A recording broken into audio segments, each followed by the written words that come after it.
Hello all. I hope you can hear me clearly. I'm Kheng, one of the clinical psychologists at Naluri. Welcome to my webinar today on mindfulness and relaxation strategies. Nobody can downplay how much this COVID-19 and the restricted movement order has actually affected our daily lives. For our personal safety and physical health, what's usually recommended is hand hygiene and social distancing. But what about our emotional well-being? What about our psychological health that is also very much affected by the recent global outbreak of the virus and the lockdown? What's typically recommended is mindfulness. But what's mindfulness really? It can sound like a foreign, vague, and abstract concept to many. It's easier said than done, some say. So today I'd like to share with you some ideas related to mindfulness and then guide you through a few experiential activities so that you can get a sense of what mindfulness really is and continue to practice it in your daily lives till it becomes a healthy habit. Right? Okay, let's just take a moment, to tune in to the present moment. Just tune in to how your body is feeling right now. Tune in to how you're feeling right now.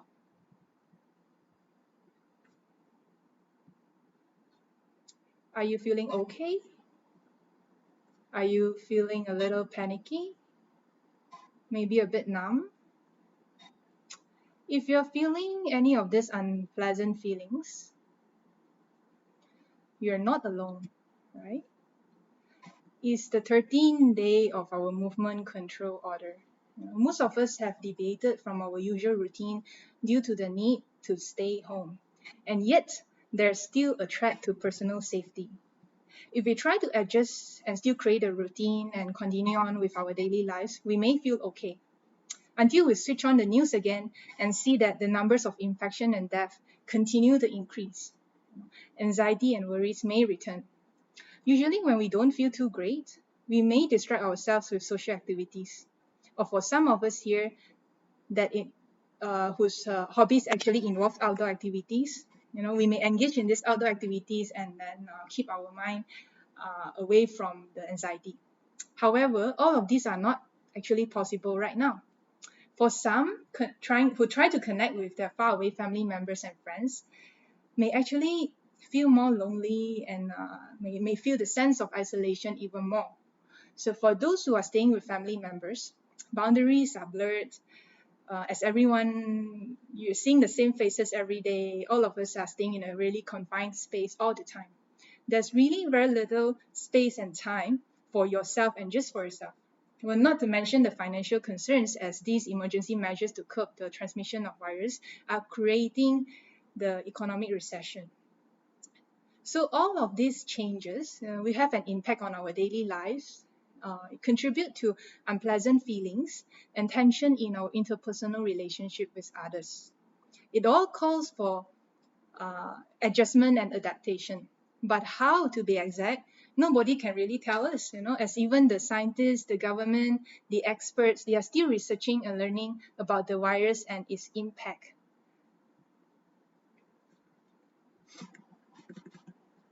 So given the growing concern and uncertainties, if something doesn't feel right, you're not alone actually.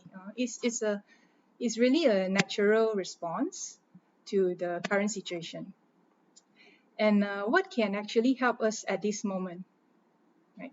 To help us to cope with the actual situation and the stress that come up along with it, is actually mindfulness and relaxation.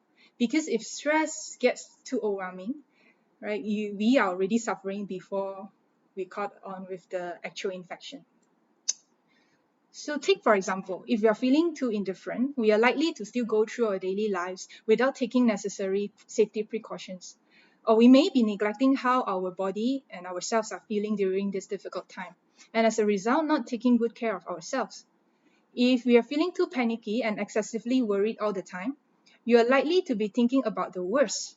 Your mind is in the future, and you find it really difficult to focus on what needs to be done here and now in order to adapt to these changes in life.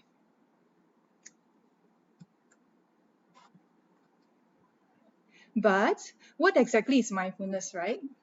Before I go on to explain to you how exactly it helps, let us experience together what does being mindful means. How does it feel like?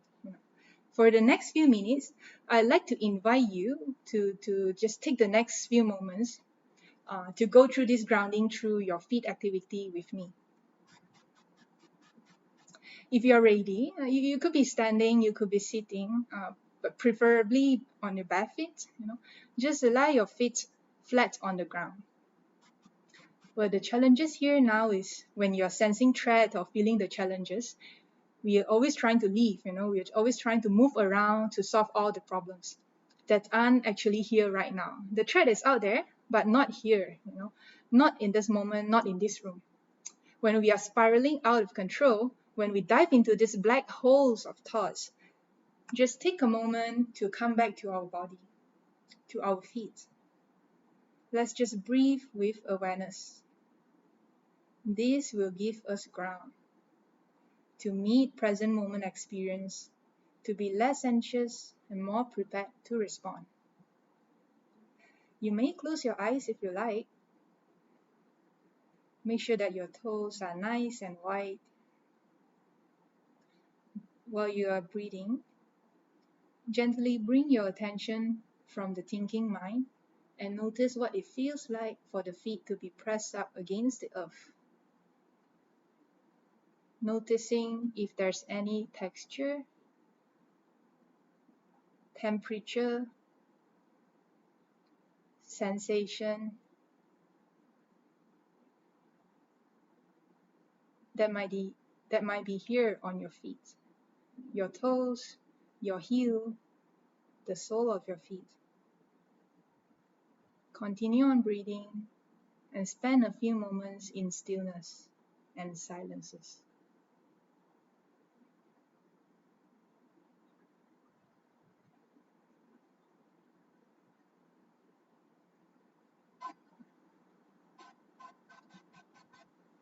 And when you are ready, you can gently open your eyes again and come back to this webinar. I hope you could follow through this simple grounding through your feet activities and get to experience what mindfulness really is.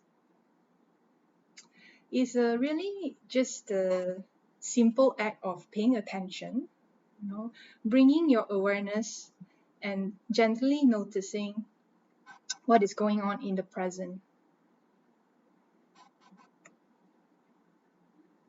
It's about slowing down, doing one thing at a time, intentionally and with purpose.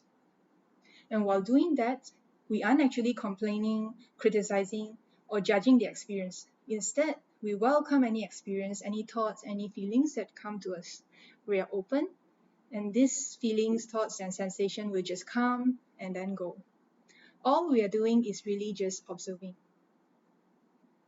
And some may ask, what are we mindful about? For people who have just recently started or want to start on mindfulness practices, I recommend being mindful of your surroundings, what's going on around, because that's the easiest, right? Otherwise, you can also start paying more attention to your breathing. How does it feel like when you're breathing, the sensation at your nostrils, right? And we can also be mindful of our feelings. That's also associated with our bodily sensations. Sometimes we feel that our shoulders quite tense, and it may mean that we are quite overworked. We are a bit anxious, So take that moment to just notice the sensation in our bodies. And while you're going through the grounding through your feet exercise just now, maybe there's some thoughts that come to mind, right? Maybe it's about, am I doing it right? What's going on now? A little awkward. Not quite sure how should I feel. So these are also thoughts that may come to mind, but we are just allowing them to come and go. So to help us understand mindfulness better, we can look at this antidote of mindlessness. So when we are being mindless, we are essentially on an autopilot mode. We reacting impulsively, solely based on our emotions. We are self-absorbed, and we lose track of time. Well, being in the flow while doing something that's meaningful and interesting can be an indication of happiness, but being mindless during this challenging period of time will only make things worse. Mindfulness is actually the psychology behind panic buying. Well, it may appear that when everyone is panic buying, people are really acting very selfishly. But we are really just acting out of fear and anxiety that is totally out of proportion. If we are mindful enough, we will remember to actually pause and think, and then decide what's the next course of action by taking into consideration what's recommended, which is to stay home, buy what you need, but no worries, you can still get your essentials when you need it, provided that you only go out on your own. And what do we really need? At home, do we really need that much of toilet paper? Do we really need so much food, right? Not just taking on social cues or looking at the forwarded messages on how local stores are running out of food, and then worrying about how we may not get things that we need soon, because that would mean that we are acting very mindlessly and just follow what everyone else is doing out of fear of missing out, essentially.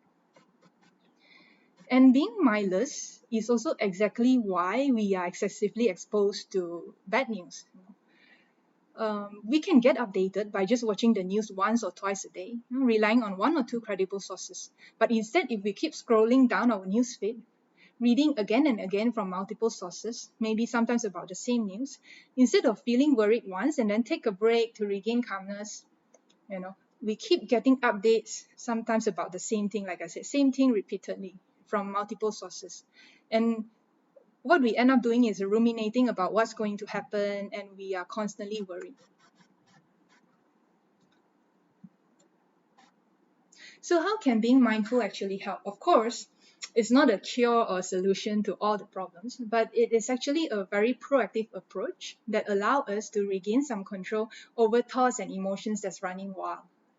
And with that, we'll actually feel calmer, because mindfulness allows us some space in between the triggers and the reaction, so that we are only observing but not reacting. And like I said just now, it helps us to make more informed decisions. We can take into consideration the expert's recommendation.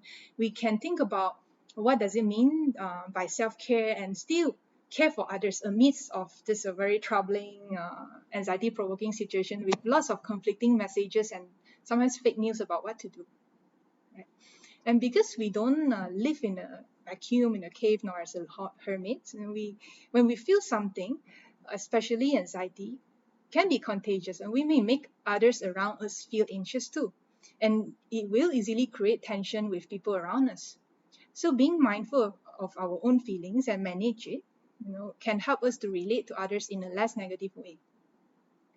And last but not least, this very interesting concept of the beginner's mind uh, that fall under mindfulness is rarely talked about. So what does the beginner's mind actually mean? If you want to get a sense of what is beginner's mind, just recall the first time that you visited a new place. Or for those who have kids, when your kids first saw a rainbow. So those are moments that you would like to pause time and take a real good look at the place and the things with a lot of curiosity, intense passion and excitement. Like you're making a great new discovery.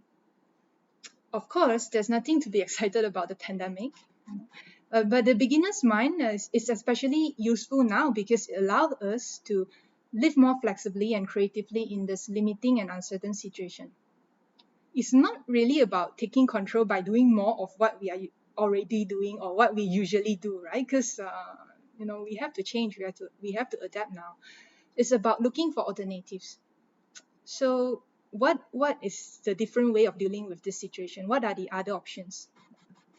It's unprecedented times, it's a novel situation, there's new challenges, but at the same time, it's also new opportunities. And if you look at one of the key words of mindfulness, focusing on the present moment, the word present also means a gift, right? So what is this pandemic and the restricted movement order giving us is actually also a gift of time. for us to reset ourselves, to have some time to reset ourselves, to reevaluate our life, to rethink about meaning of life, and to refocus on what we really value in life, to learn how to be alone while being with others, for example. Why? Because usually after the storm, everything will be different. We can't be just passively dealing with the troubling situation. We need to also rethink the whole situation. If you look at the past few weeks, what are some of the new situations that arise? I think one of it that might be experienced by many of you is the fact that now is recommended only the ketua keluarga can go out and get groceries. So can the husband, you rise above the challenges and learn about how to get groceries? And in cases, for usually the mom who cook, in cases when you are presented with unknown vegetables, wrong types of ingredients that your husband couldn't get it right, can you come up with new recipes? And when you're seeing your family members' faces every day and you begin to find it harder to tolerate their weaknesses, can you look at this person again, and rediscover this person's strengths and special qualities? And in businesses as well, it's really interesting to see how certain companies have come up with new ways to boost sales. Uh, for instance, I just read in the news that this luxury perfume makers, Dior and Givenchy, they have started to produce hand sanitizers because who still use perfume, right? Of course, if you continue to just produce perfumes, your sales will go down. But instead, if you turn to producing hand sanitizer, maybe your reputation could get better because you're selling with compassion as well and what's needed by the society. So these are some of the ways we can incorporate the beginner's mind into our daily lives so that we are not as limited by the current situation. Okay, so that is mindfulness as an approach towards life. What about putting it into practice? Just like any other healthy habits that we try to cultivate, it requires intentional effort, regular practice, for instance, 3 times a day or whenever you need it, for it to become, for your body, for your mind to get used to this mindfulness, for it to become a healthy habit. And also keep trying, identify which type of mindful practice would be more suitable for you. But also remember to acknowledge the limit of mindfulness practice, because like I said just now, it's not a solution for all, right? So just now, we have gone through grounding through feet, mindfulness practices, one of the mindful practice. Now I would like to introduce you guys and walk you through another mindful practice that we can also practice. You can practice this on your own at any time or with your family members or even kids to cultivate mindfulness. Are you guys ready? So if you're ready, just position yourself, comfortably, whether you're sitting or standing or lying down, and take 3 deep breaths. You breathe in as usual. Pay attention to how the air is going through your airway, filling in your lungs, and slowly breathing out through your mouth.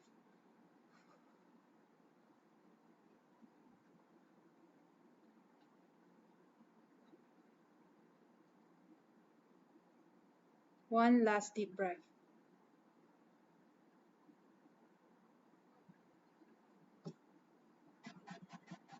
Right. And when you're ready, just look around and notice 5 things that are green, or it's too hard. Notice 5 things that are round. Just take a moment to notice things in this space. It could be a familiar space to you, but when you truly pay attention to the surroundings, you may notice things that you don't usually notice. And we're going to go through this really slowly.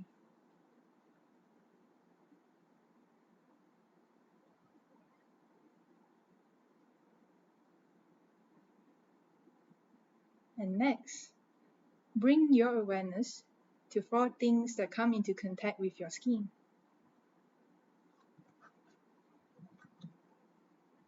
It could be the chair that you're sitting on. It could be the back that you're leaning against the wall. It could be the clothes that you're wearing is a bit tight-fitted, loose. Just pay attention to the sensation on your skin. Just make a mental note.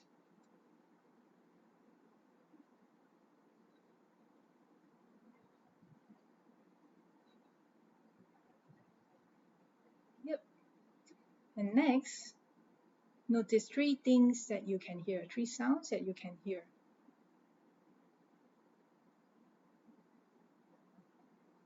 From far to near.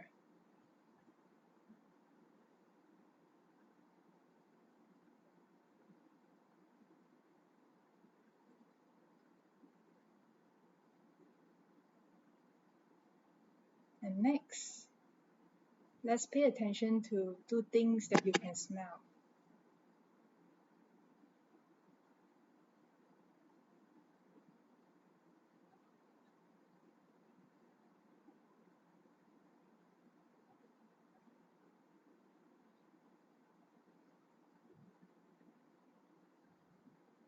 And last, focus on the current taste in your mouth.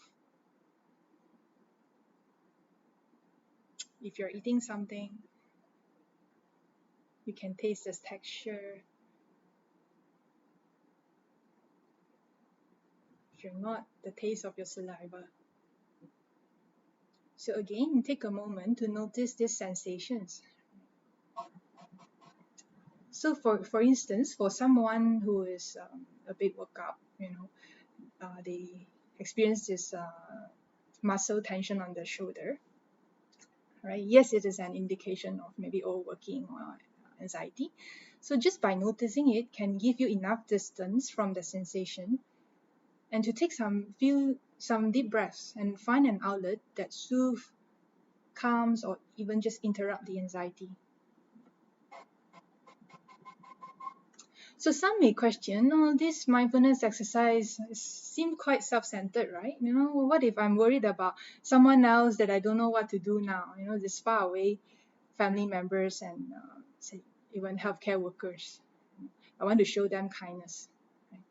So there's also a type of mindfulness practice that incorporate compassion and loving kindness. I'd like to also go through this with you guys today. So continuing on from the state of mindfulness just now, just continue to take a few deep breaths.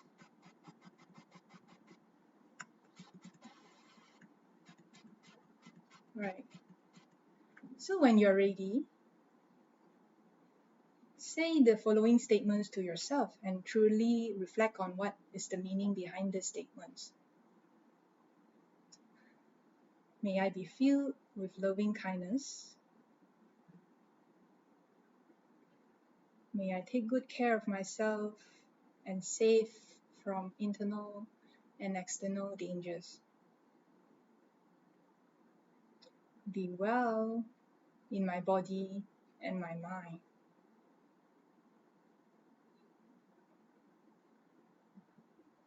And may I be at ease and happy.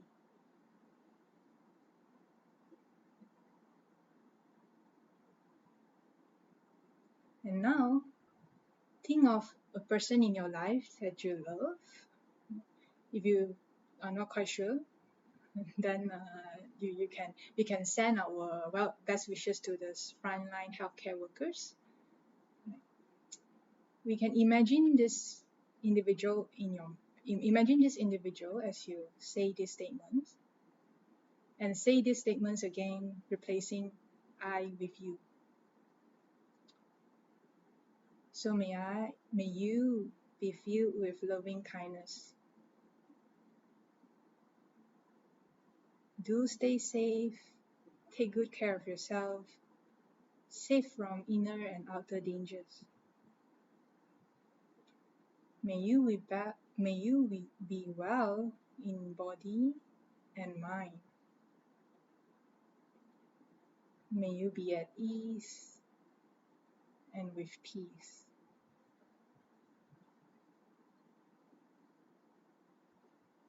Just take a few moments to reflect on how on the meaning behind these statements, and to send these best wishes to this person that is in your mind.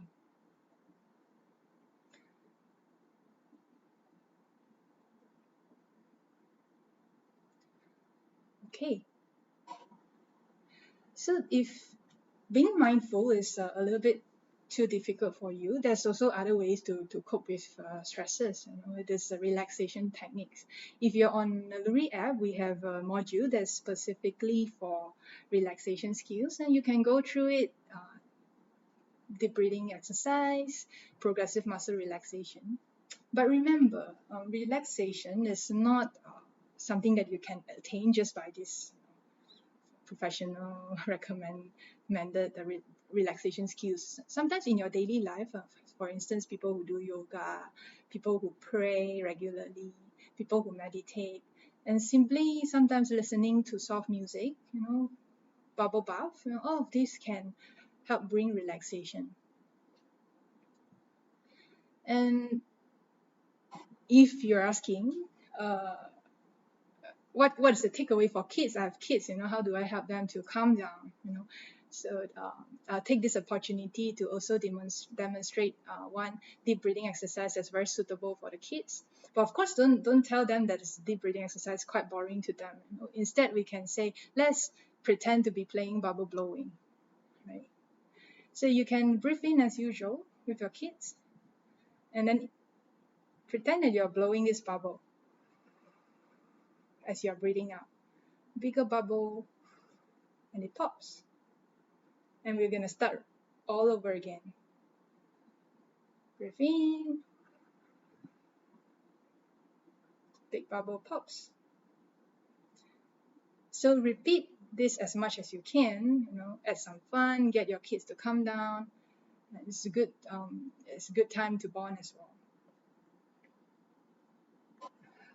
So with that, having gone through a few mindfulness practices and relaxation skills, like I said just now, we also need to acknowledge the limit of this mindfulness and relaxation exercises. When to reach out to mental health professionals. It may not be the easiest time to be mindful, and or to stay calm. We can only try our best. And if you find that these tips are helpful, just take it home, practice it regularly, see if it helps, but only take away what's helpful. If you continue to be very confused, maybe you're feeling more than just anxiety, or maybe you're feeling much more overwhelmed and vulnerable. And when mindfulness and relaxation don't help, do reach out. You can download a Naluri app, and then we have our coaches, psychologists, who can actually discuss with you about maybe your unpleasant feelings, what is bothering you, and then let's devise together what would be helpful to address your problem.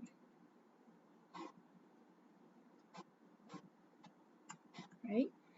So this is the QR code that you can scan to download Naluri. And with that,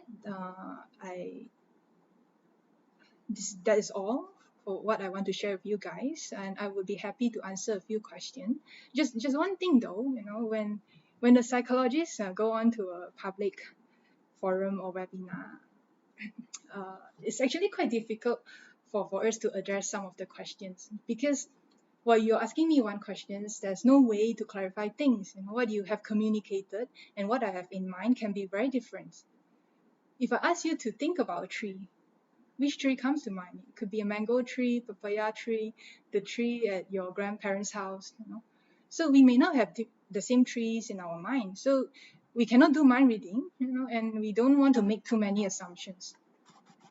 So when I say your question require a more personalized response, I actually encourage you to discuss with your coach on Naluri chat instead of me giving general tips, running the risk of misinterpretation.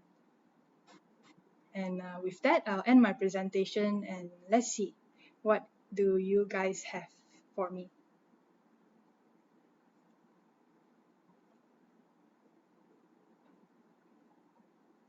Mm,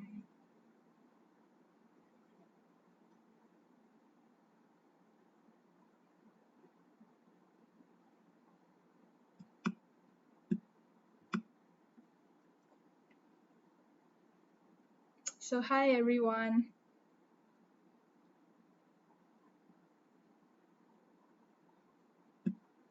Oh, is it quite noisy for some of you there? I'm sorry.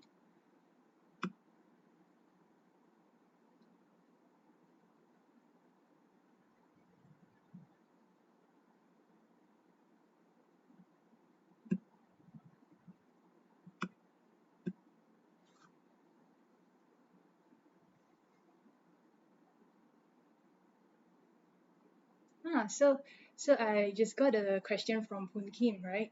You're right, heart racing, you know, is it's good, because you have already noticed that we are not feeling nothing when we're panicked. It is there's a sensation in our body which is heart racing. There's no way to control our heartbeat.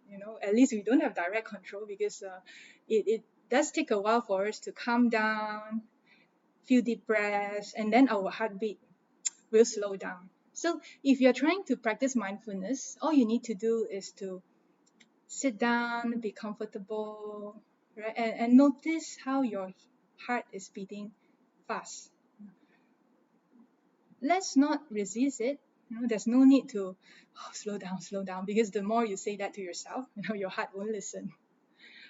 Just notice that it's beating fast, right? And you continue your breathing, right? And that would give you a distance because, oh, it's a sensation in my body. There's really nothing that is so anxiety provoking right now. Okay, so you can try Poon Kim. If you are a beginner to mindfulness practice, it does take a while to get used to this mindful state of mind, right? It's not easy. Our feelings really strong. This bodily sensation is like it's it grabs our attention, right? So no worries.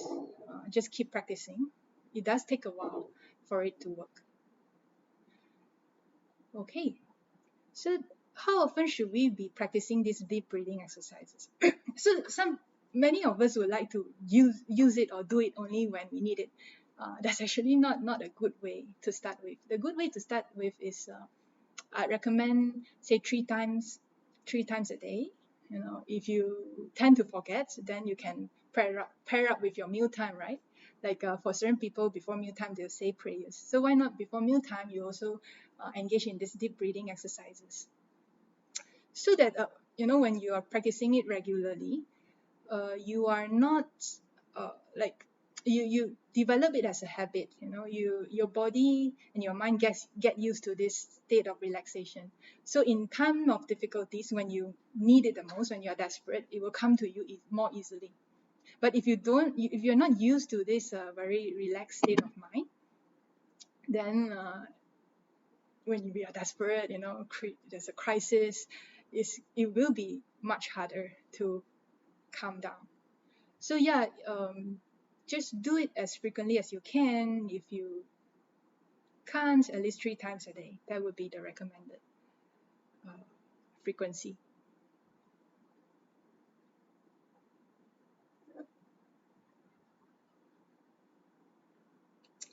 So how about the mindfulness activity? Can you guys follow?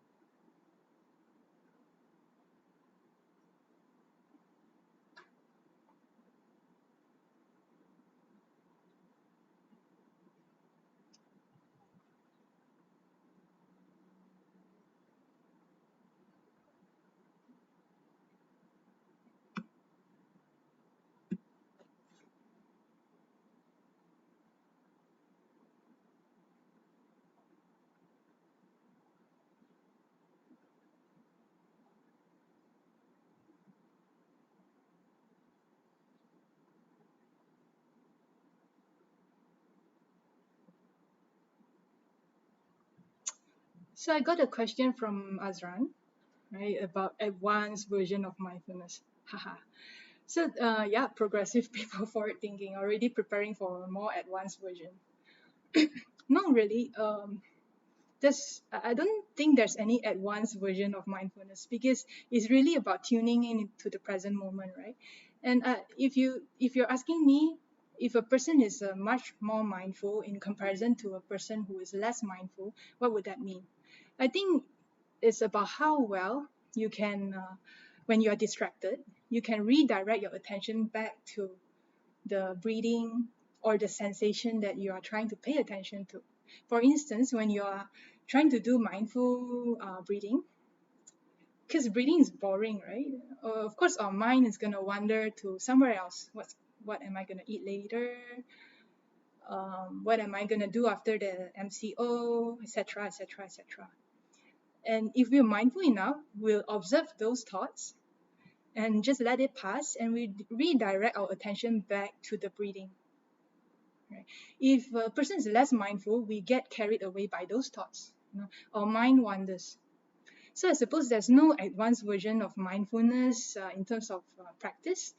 But when you're practicing more and more, you will get more and more mindful for sure, and actually help you to focus better. It's a form of attention training, because we are living in a lot of living in a world with lots of distraction. I hope it answered your question. So I have another question from Rico about how often should I be practicing mindfulness? I think would be, there's no specific recommendation of how many times you should be practicing, right? But if you want to make it a habit, of course, we encourage regular practice. And what does regular practice means? Like daily, maybe 3 times a day, right? As much as you need. It may take 1 minute, 3 minutes. If you are just starting to do it, then just 1 minute would be enough.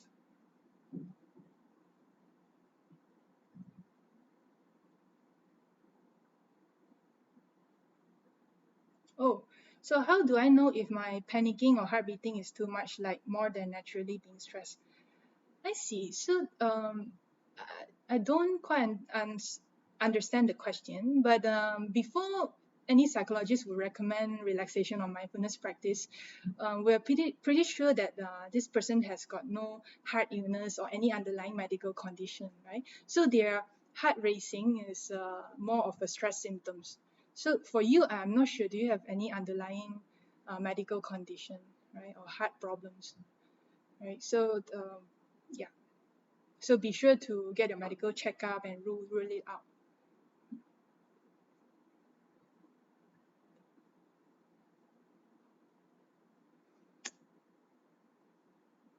Does personality affects practice of mindfulness? That's a good question.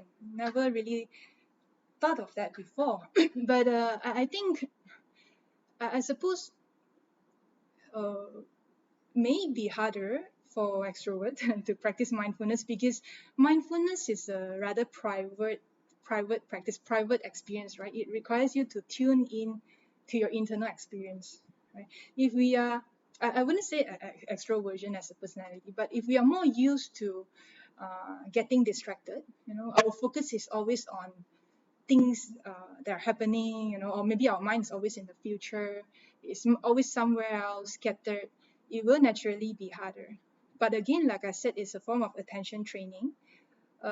You can always, if you want to start doing mindfulness, you can always notice where is your attention right now. Are you trying to say focus too much on uh, things that keep you distracted? Do you want to take a pause and tune in, right? Redirect your attention back to your focus of your attention, feelings, breathing, sensation. So Chian said I get distracted and my mind drifts off elsewhere a lot when I practice mindfulness. Great, because that's exactly what's going to happen if you practice mindfulness, right?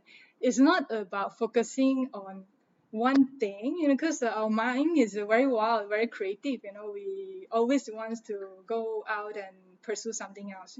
Naturally, our mind would wander, right? We may go into fantasy, we may go into past memories, But no worries, once you notice that your mind is drifting to somewhere else, just take note of that thought. It's okay, let it pass. Refocus back to your breathing if you're doing mindful breathing. So just always remember to come back. A large part of mindfulness practice is really to redirect your attention back to whatever that is your object of focus in your mindfulness practice. So Nazaruddin asked about how to adjust mindful working environment, especially at home. I don't quite get the question. Um, can you say more?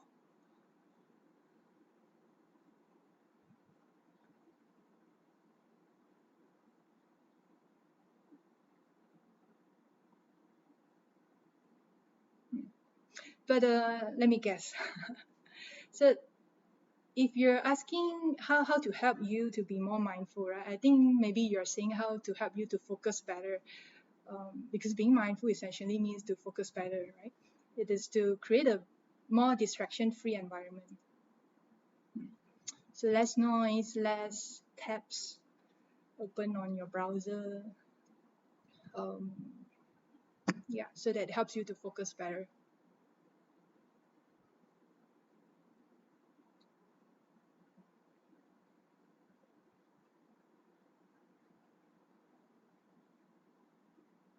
Hmm.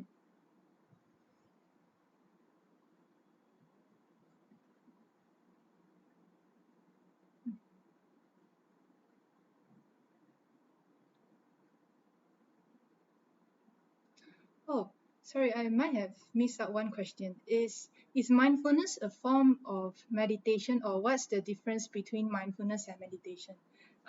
Anticipate this question. Get asked all the time, right?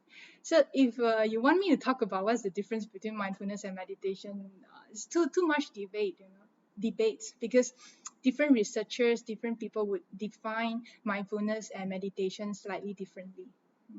But the way I look at it is that meditation is an umbrella term, right?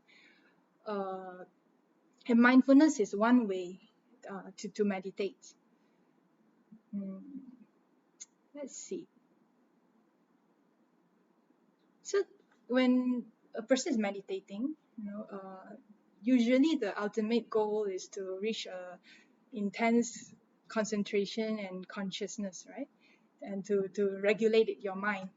Can involve a lot of techniques and practices. Mindfulness just one of it. Some people people who meditate could also would also use compassion technique. Uh, yeah, there are multiple other ways to meditate, and mindfulness is just one of it. I don't think so. I answer your question very well in terms of the difference between mindfulness and meditation. Uh, if you're interested to know more, maybe I can. You can email me or reach out to Naluri, and I'll try to explain further.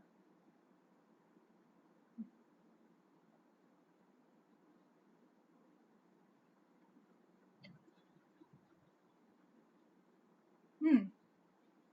So would these strategies also help if someone is going through a panic or anxiety attack? So this is a question that I would I can only answer if I get more information, right?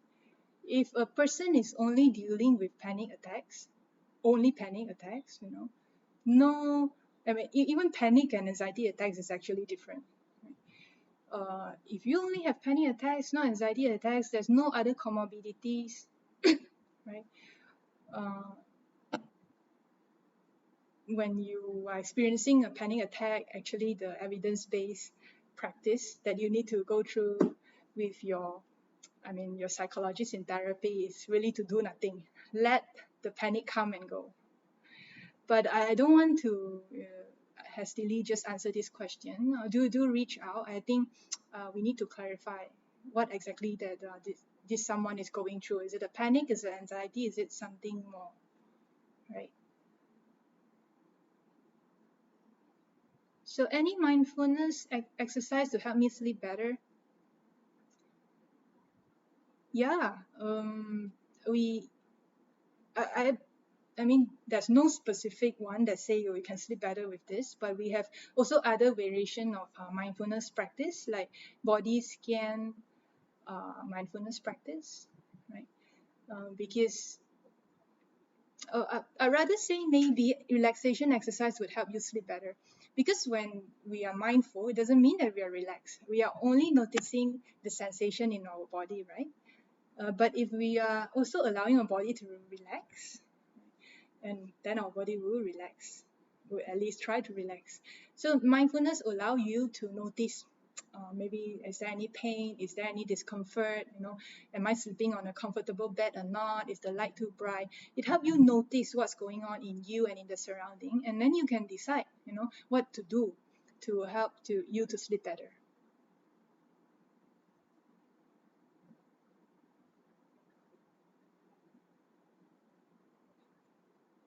So is there a time frame in practicing mindfulness that can be deemed as most effective? um, I can't really answer that question, right? Because effective in terms of what? Effective in terms of effective for what, right?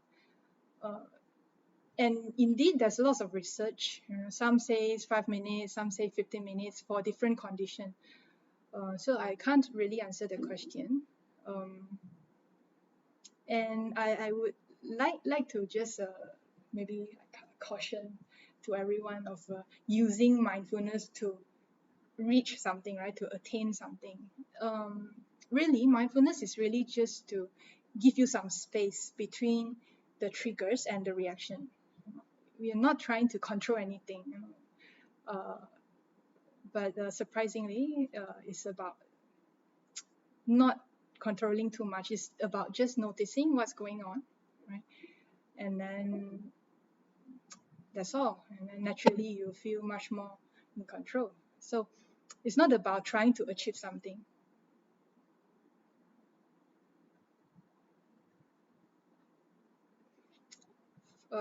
We should always start small. If you are just beginning to try mindfulness, always start with 1 minute and then gradually increase into a longer period of time. Best place to carry out mindfulness? Anywhere. No best place, right? Of course, again, if we are just beginning to practice, we want to minimize distraction. We do it in a quiet place when we have time to ourselves, distraction-free environment, but can really be done anyway, anywhere, anytime, right?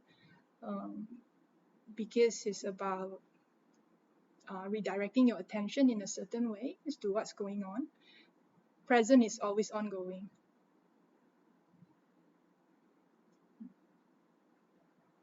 Right? You don't have to wait, you don't have to go somewhere to practice mindfulness.